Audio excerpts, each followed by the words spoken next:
بسم اللہ الرحمن الرحیم۔ عزیزم محمد حبیب الرحمن صاحب، آج ہم اس موضوع پر گفتگو کریں گے کہ ایک طالب علم جب کوئی زبان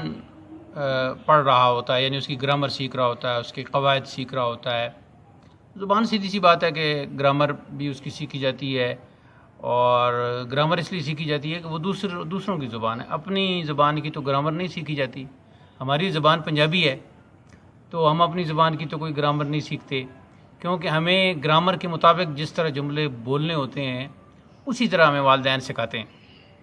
امی بول کے سکھاتی ہے، ابو بول کے سکھاتے ہیں، بھائی بتاتے ہیں، باقی رشتہ دار بتاتے ہیں، اور کیسے جو ہے وہ گفتگو کرنی ہے، آداب کا خیال کیسے رکھنا ہے،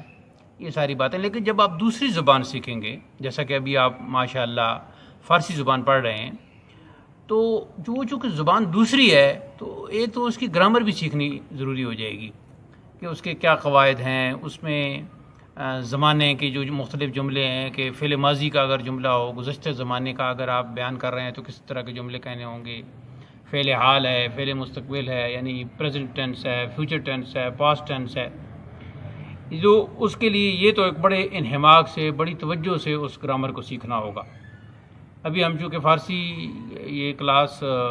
فارسی زبان کی ہے، لیکن گرامر کوئی بھی دوسری آپ زبان سیکھیں گے، انگریزی زبان سیکھیں گے، عربی زبان سیکھیں گے جو قرآن و حدیث کی زبان ہے، یا کوئی اور اردو کی گہرائی میں جائیں گے۔ ویسے اردو ہم بولتے تو ہیں، لیکن ظاہر ہے اردو زبان کی گرامر پڑھنا بھی ضروری ہے، اس کو سمجھنا، اس کا محاورہ، اس کا روزمرہ، اور کون سا محاورہ کیسے استعمال ہوتا ہے، پھر معانی، یہ ساری چیزیں۔ تو فارسی زبان کا بھی یہی ہے۔ یہ علیحدہ بات ہے کہ جب آپ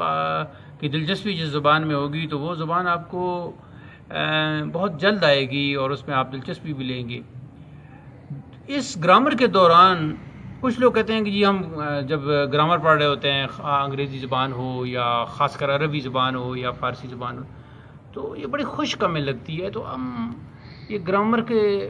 اس سبق کو کیسے ہم تر و تازہ کیسے کریں، اس میں دلچسپی کیسے ہو۔ تو میرا یہ طریقہ کار ہے کہ میں صرف جو ہے نا وہ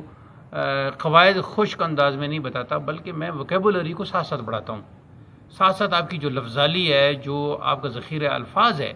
وہ ساتھ ساتھ بڑھنا چاہیے۔ تو اس لیے میں آپ کو بہت سارے فارسی اشعار اور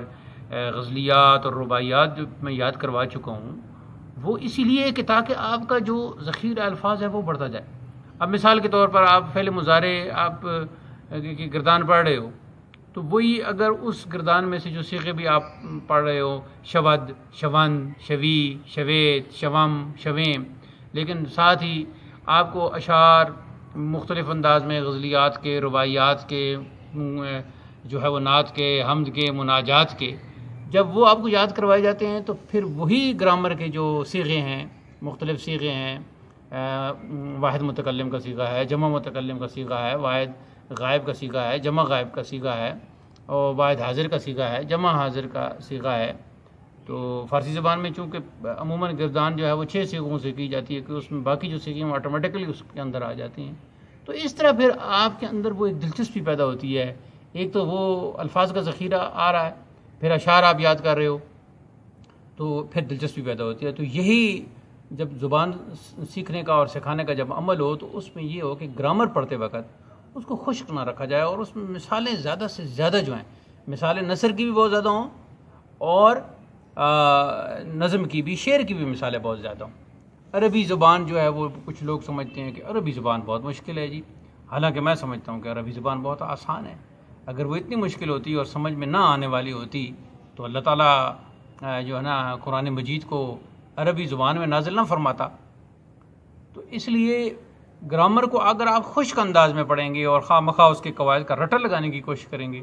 تو پھر وہ آپ کو خشک لگے گی، اور اس میں آپ کی عدم دلچسپی ظاہر ہوگی۔ مگر آپ اگر اس کا ذخیرہ الفاظ آپ ساتھ ساتھ یاد کر رہے ہیں، اور ان کو جملوں میں استعمال کر رہے ہیں، اور ایک سے زیادہ مثالیں آپ 3 4 5 6 مثالیں جو ہیں وہ آپ اس کی لکھتے ہیں، یاد کرتے ہیں، آپس میں تکرار کرتے ہیں، تو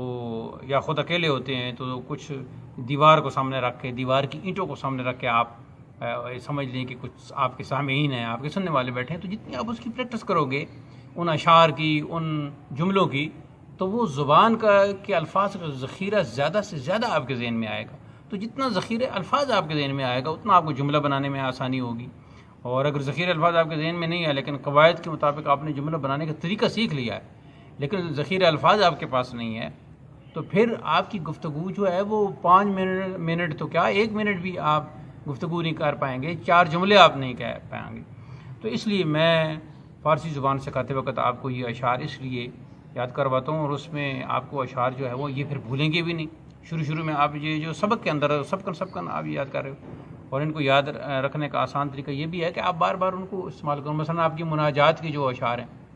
تو اس میں آپ نے گرامر کے اعتبار سے بھی ان کو دیکھنا ہے، لیکن جب آپ نماز کے بعد فارغ ہوئے جیسے بھی دعا کر رہے ہو تو اس وقت آپ دعائی انداز میں پڑھو، یا رب تو چنا کن کہ پریشان شوم، محتاج برادران و خیشان شوم، چیزے کہ دہی ودے مرا از در خیش تا از در تو بردر ایشان شوم۔ اس میں پھر آپ جو ہے نا یا رب تو چنا کن اب فعل امر ہے، ٹھیک ہے، چنا کا لفظ آ گیا، کہ پریشان نشوم فعل نفی آ گیا، تو اس طرح بھی آپ اس پہ غور کرو۔ لیکن آپ اس کو پڑھتے وقت دعا کا انداز بھی، آنی کہ تو حال دل نالاں دانی، احوال غمیں شکست بالاں دانی، گر خانہ متز سینہ سوزاں شنوی، وردم نزنم زبان لالاں دانی۔ تو یہ مناجات کی مناجات ہوگی، دعا کی دعا ہوگی، دعا کے انداز میں آپ اسے پڑھو گے تو دعا کا ایک محسوس ہوگا، مناجات کا بھی ایک رنگ آپ کے اندر آئے گا کہ انسان کیسے اللہ کی بارگاہ میں بیٹھتا ہے اور کیسے اس سے وہ مانگتا ہے، اور ساتھ ہی ساتھ آپ اس کے جو ہے وہ الفاظ اس پہ غور کرو گے۔ تو ربائی یاد کرنے سے ایک تو آپ کو ذخیرہ الفاظ آپ کا بڑھ رہا ہے، دوسرا آپ کے اندر وہ جو ہے وہ پتہ چل رہا ہے کہ کون سا صیغہ کہاں استعمال ہوا ہے، یہ فعل ماضی کا صیغہ استعمال ہوا ہے، یہ فعل امر کا استعمال ہوا ہے، یہ فعل ناج کا استعمال ہوا ہے، یہ جو ہے فعل نفش کا استعمال ہوا ہے۔ تو اس طرح پھر آپ کے گرامر، کسی بھی زبان کی آپ گرامر پڑھو گے تو اس میں جتنی مثالیں آپ زیادہ یاد کرو گے، جتنے اشعار زیادہ یاد کرو گے، اس کا ذخیرہ الفاظ جتنا بڑھاؤ گے تو آپ کی اس زبان سیکھنے میں دلچسپی بڑھتی جائے گی۔ اور پھر میں دوسری بات یہ ہے کہ میں نے آپ کو ابو سعید ابو الخیر کی رباعیات یاد کروائیں، حکیم عمر خیام کی رباعیات یاد کروائیں، میں نے آپ کو امیر خسرو کا کلام یاد کروایا، میں نے آپ کو اور شعراء کا کلام یاد کروایا، شیخ سعدی کا جو ہے وہ کلام یاد کروایا۔ وہ کیوں کہ یہ اساتذہ ہیں، ان کا کلام جو ہے اس میں ایک برکت بھی ہے، اور پھر چونکہ وہ اہل زبان ہیں ان کا کلام، اس میں زبان ان کی بہت صاف ہے اور بہت ہی خوبصورت انداز۔ مولانا جامی کا نسیمہ جانب بتھا گزر کن، یہ نعتیہ کلام بھی ہے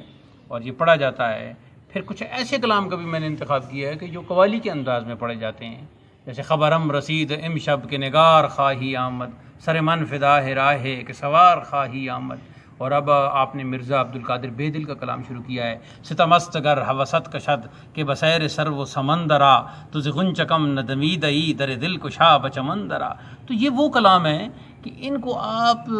ایک تو رہتی زندگی تک یاد رکھو گے، دوسرا ان کا جو مطلب ہے اور جو ان کا مفہوم ہے اور ان کے مضامین ہیں اور جو ان کے اندر باتیں کی گئی ہیں وہ بہت اعلیٰ پائے کی ہیں۔ تو وہ جیسے جیسے آپ کی زندگی آگے بڑھتی جائے گی، آپ بڑے ہوتے جاؤ گے تو اس میں آپ کو نئے نئے معارف نظر آئیں گے، نئے نئے معانی سمجھ آئیں گے، نئے نئے مفاہیم اور مطالب اور اسرار اور راز کھلیں گے آپ پر۔ تو یہ اس لیے میں آپ کو یہ کہتا ہوں کہ آپ اشعار اور یہ چیزیں ساتھ ساتھ یاد کرو تاکہ فارسی گرامر میں آپ کو وہ خشکی محسوس نہ ہو، اور زبان کا ایک خاص ذخیرہ جو ہے وہ آپ کی پھر آگے جا کر جب آپ گفتگو کرنا چاہو گے تو پھر آپ کی گفتگو میں ذخیرہ الفاظ بہت زیادہ ہوگا، تو آپ بڑی آسانی سے گفتگو کر پاؤ گے، اور اپنی گفتگو کو معتبر بنانے کے لیے، مدلل بنانے کے لیے، خوبصورت بنانے کے لیے انہی اشعار کو پھر آپ اپنی گفتگو میں استعمال کرو گے، یہی غزلیں پڑھو گے، یہی اشعار پڑھو گے، یہی رباعیات پڑھو گے، یہی قطعات پڑھو گے، تو اس طرح پھر آپ کا جو ہے وہ آپ کی گفتگو بہت خوبصورت ہو جائے گی، آپ کا جو رنگ گفتار ہوگا وہ دوسروں سے جدا ہوگا، اور آپ کی گفتار میں دانش ہوگی، علم ہوگا، اور اس میں حکمت ہوگی، فلسفہ ہوگا، تو مضامین کی ایک بوکلمونی ہوگی، یعنی رنگا رنگ مضامین ہوں گے، اور جب رنگا رنگ مضامین پر مشتمل آپ کی گفتگو ہوگی تو وہ بہت خوبصورت ہوگی۔ تو زبان سیکھتے وقت یہ چیزیں، اور اس میں آپ اگر سستی اور تساہل برتو گے اس وقت اور الفاظ کو، پھر اشعار پڑھنے میں جیسے میں نے آپ کو وزن کا بھی بتایا کہ اشعار کو بالکل جو اس کا وزن ہے اس کے مطابق پڑھو۔ اب ایک مثلا ستمست گر حوست کشد کے بسیر سر و سمندرا، تو یہ متفاعل متفاعل متفاعل متفاعل، تو یہ اس طرح یہ بیر مفرد چل رہی ہے. تو جب آپ کا ارکان ذہن میں ہوں گے تختی آپ ان اشعار کی کرو گے، پھر خوبصورت انداز میں جب آپ اشعار پڑھو گے تو یہ اور اس میں خوبصورتی پیدا ہوگی. تو اللہ تعالیٰ آپ کا مزید ذہن جو ہے وہ کھولے، اور فارسی زبان اور آگے پھر دوسری عربی زبان اور باقی میں آپ مہارت حاصل کرو، اور بزرگوں کا کلام بھی پڑھو. اللہ تعالیٰ آپ کے لیے بھی آسانیاں پیدا کرے، میرے لیے بھی آسانیاں پیدا کرے، اور اسی پر یہ گفتگو ختم ہوتی ہے.